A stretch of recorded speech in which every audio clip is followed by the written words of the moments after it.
Ya, ini Mas Ramses bagaimana di Klaten dengan kenaikan BBM? Iya, apa ya? Saya tuh sedih. Sedihnya bukan karena naiknya, bukan karena naiknya, tapi karena lihat orang bersedih. Iya. Kalau kebijakan-kebijakan itu kan banyak ini ya, banyak argumennya lah. Di Pemerintah itu kan orang isinya orang-orang pintar, benar. orang-orang yang bisnis, orang-orang yang punya kepentingan juga, tapi pintar lah. Yang Iya. kritik juga pintar-pintar gitu. Hmm. Tapi diskusi soal itu dan soal apapun Iya. itu itu tidak akan menyelesaikan masalah kalau kita tidak apa ya, tidak mendengarkan apa yang dirasakan oleh masyarakat. Kalau yang Jadi dirasakan macam kalau di kami di NTT ya jelasnya barang naik, tarif ojek naik, harga bensin naik. ya betul itulah orang-orang kan sedih toh naik juga nggak apa-apa kalau punya duitnya kalau bisa beli ya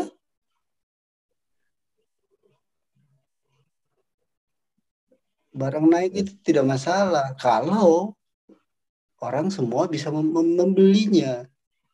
Kalau tidak ada tidak ada yang kesulitan, ini kan kesulitan.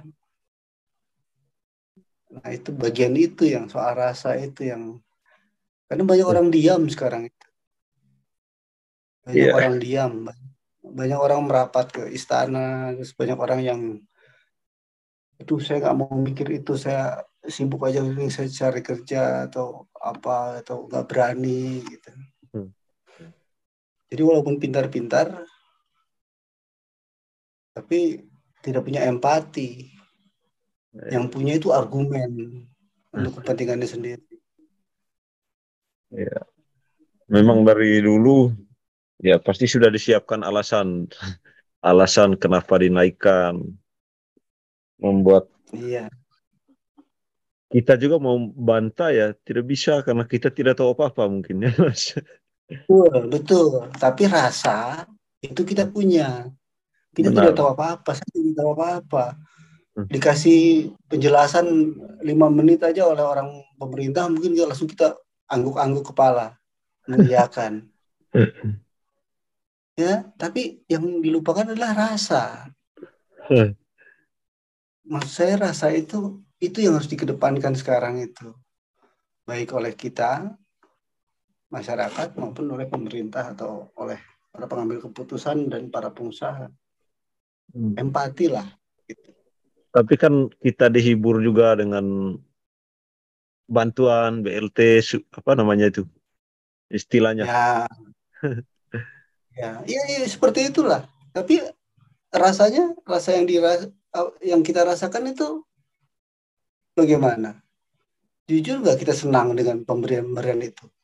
Kalau setiap hari, setiap bulan kamu dikasih terus, tapi tidak mampu, tidak berdaulat lah, tidak tidak bisa kerja, tidak bisa tidak leluasa kerja, tidak leluasa cari nafkah.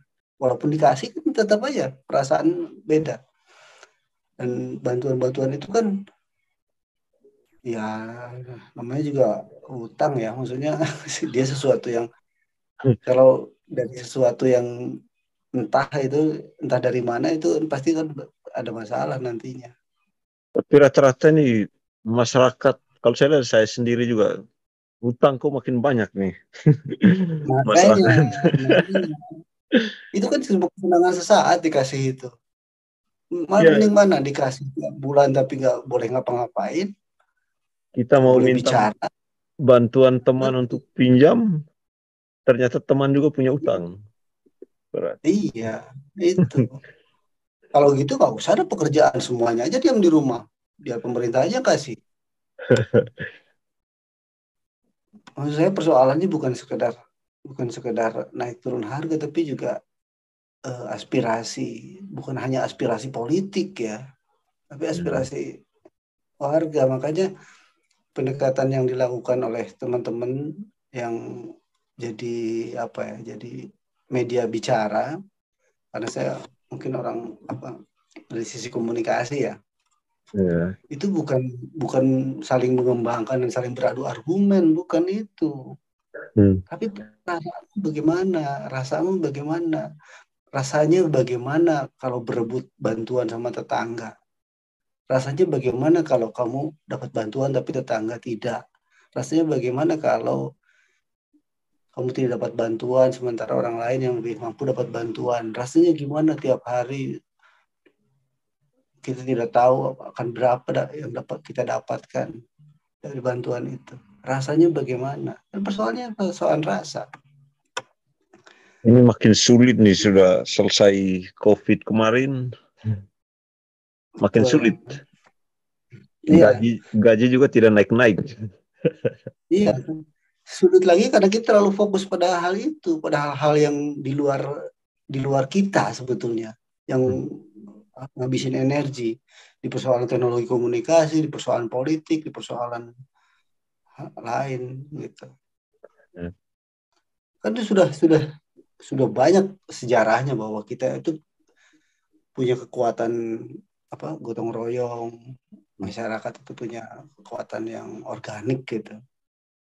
Tapi itu diacak-acak, itu yang bikin sedih itu karena diacak-acak bagian itunya. Jadi kita udah nggak bisa lagi menanam misalnya untuk makan, tapi harus beli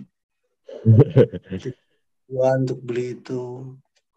Ini terasa sekali di daerah-daerah yang urban ya, seperti tempat saya sekarang ini. Ya. Orang yang biasa makan daun-daun tiba-tiba tidak bisa. Orang yang biasanya beli di tetangganya sekarang seperti harus pergi ke gerai yang lebih besar gitu. Orang yang tidak butuh pinjaman tiba-tiba dipaksa untuk pinjam. Harus pinjam ya, apalagi sekarang serba dimudahkan, tinggal modal jual KTP ya sudah bisa dapat pinjaman online. Nah itu makanya yang saya omongin adalah mari ke dirimu, terutama dari teman-teman lain, kalau kita bicara itu jangan ke bawah sama skenario atau topik pembicaraan seperti yang mereka inginkan, tapi kita melakukan dengan alur kita, sama seperti komunitas kreatif dulu, tanya rasa dulu, senang dulu, percaya dulu, baru kita akan melakukan segala sesuatu dengan bersama. Jadi bukan mikirin sendiri terus adu ludah begitu ya, tapi kita sama-sama. Iya, malah menjadi ajang untuk memperlihatkan kemampuan diri sekarang nih. Betul. Saya ingat waktu di Gelombangkung ada bikin video dari saudara-saudara kita yang sering main kartu tuh, main judi tuh, ya. Iya, Karena benar. pendekatan cinta, pendekatan senang, pendekatan yang tidak bermusuhan, semuanya jadi terbuka gitu. Maksud saya itu rasanya dulu diamankan. Rasanya diamankan. Jadi kalau pertanyaannya itu bukan apa kabarmu, Ya. atau apakah kamu sudah gajian atau belum, atau kamu sudah beli apa, tapi perasaanmu bagaimana? Hari ini Rasanya senang dapat. tidak? Iya, itu yang harus dikembangkan menurut saya. Karena kekuatan kita ya itu, kekuatan kita itu soal rasa. Kalau soal data itu ya tahu sendirilah, framing media itu ikut yang keroconya ikut-ikutan, yang besarnya itu punya kepentingan gitu. Nah, bagian ini yang menurut saya harus diselamatkan. Lewat apa? Ya lewat kegiatan-kegiatan yang spiritual, kegiatan-kegiatan yang istilahnya yang alternatif lah. Di gereja, di masjid, di kesenian, Itu yang harus dikembangkan tuh rasanya. Jadi Cuma kalau begitu terus Mas, kita ini di apa namanya, iya-iya saja apapun kebijakannya, jadi iya-iya saja kalau kita tidak pernah. ya, rasa kan bukan hanya soal senang, tapi juga soal sedih, soal marah. Sekarang marah aja nggak bisa kok. Mana yang turun ke jalan? Mana yang bakar ban? Kan tidak ada. Maksudnya tuh eh, ketika ada kebijakan itu ya rasa dimunculkan, kemudian digerakkan. Ya geraknya kan bisa kemana aja arahnya. Bisa penyelamatan diri lewat berhemat atau apa, atau bisa turun ke jalan. Itu juga bukan berarti ini, tapi yang jelas kita tidak boleh atau tidak bisa menyembah data, menyembah argumen. Iya. Yang ditanyakan itu perasaannya dulu gitu. Baru akan mau menentang kah, atau mau mengamini kebijakan itu, tapi harus dipercaya dulu. Nurani kita itu harus dipercaya dulu gitu. Nah ini kan enggak. Mau demo aja takut. Mau protes aja takut. Ya, Nah mau deh ketakutannya mau itu kan yang harus digali. ini mau buat konten begini saja dalam keadaan takut juga. Iya, itu. Sudah Dan sekarang sudah itu serangannya buat bukan konten bukan takut dari di.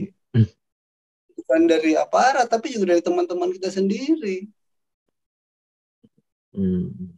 Teman-teman yang punya argumen lain, buat saya itu nggak penting argumen-argumen itu. Sekarang perasaan bagaimana? Senang tidak. Iya, karena kalau soal argumen itu nanti saya yang bodoh ini tidak bisa beradu debat dengan menteri misalnya, dengan menteri perekonomian atau apapun itu, dengan kan nggak bisa debat kayak gitu. Mereka punya data, mereka pandai bicara. Kalau saya enggak. Ya, nanti Ya, tapi tinggal perasaan saya kan dibalesin. nggak bisa bohong. Perasaan kita kan nggak bisa bohong. Menurut saya itu Tapi sulit dibuktikan perspektif perasaan. Kalau data kan jelas. tidak jelas juga. Siapa bilang itu jelas? Buktinya banyak yang mengeluhkan, banyak yang menuduh bahwa ini framing. Sama tidak jelas ya kalau soal tidak jelas. Siapa bilang bahwa ini bukan pengalihan isu? Siapa bilang bahwa ini sesungguhnya begitu? Kita nonton tiap hari itu kasus-kasus di TV. Apakah kita percaya? Apakah itu jelas? Bahkan Ya. ketika data kan tidak juga. Justru persoalannya adalah kita mendiskreditkan rasa itu, nurani itu. Ya. Dulu Langkah pertama, yang sekarang apa membela kenaikan BBM yang memberikan data, malah dulu yang mengkritik ya, mengkritik kenaikan BBM. iya. Jadi Itu kan sebagai permainan gitu. Tapi kalau soal rasa mereka nggak bisa berbohong. iya, Kalau data mereka bisa berbohong, soal rasa itu enggak. Maksudnya itu rasa itu ini tuh ya nurani lah gitu. Ini kok kayak ini ya, kayak kayak fatalis gitu, kayak sesuatu yang nggak bisa ditindaklanjuti. Tapi sama aja. Kamu lihat apa itu debat-debat di TV itu. Apakah mereka melakukan sesuatu? Kan tidak juga, sama aja. Tapi setidaknya kalau kita mengembangkan rasa, menggali rasa, saling percaya, saling mau optimis, mau marah-marah, satu soal selesai. Kemerdekaan kita, kedaulatan kita. Nah ini kan enggak. hanya penyebabnya begini nih. Kenapa? Ini kan kita berharap ke pemerintah. Data itu menjadi apalah patokan. Ya karena kalau kalau gampangannya sih ya karena orientasi pembangunan kita di 30 tahunan baru-baru itu gampangannya ya. Iya. Semua diarahkan pada. Jadi kalau kamu milih sekolah aja, itu pertanyaan awalnya itu bukan suka atau tidak suka sekolah itu, tapi kamu mau kerja apa coba. Sekolah itu antrian. Jadi pekerja kan gitu. Kamu masak nih. Terus saya datang tiba-tiba karena enak, terus tiba-tiba saya bilang, wah kamu bisa buka restoran nih kayak gitu. Hmm. Kan itu kan warisan kita di 30 Eh, tahunan itu. Nah, jadi tapi soal-soal spiritualitas, soal sensitivitas, soal toleransi, soal kejujuran itu yang nggak digarap. Nah, ya sekarang itu kita sedang memetik hasil dari Bapak Pembangunan itu. Iya,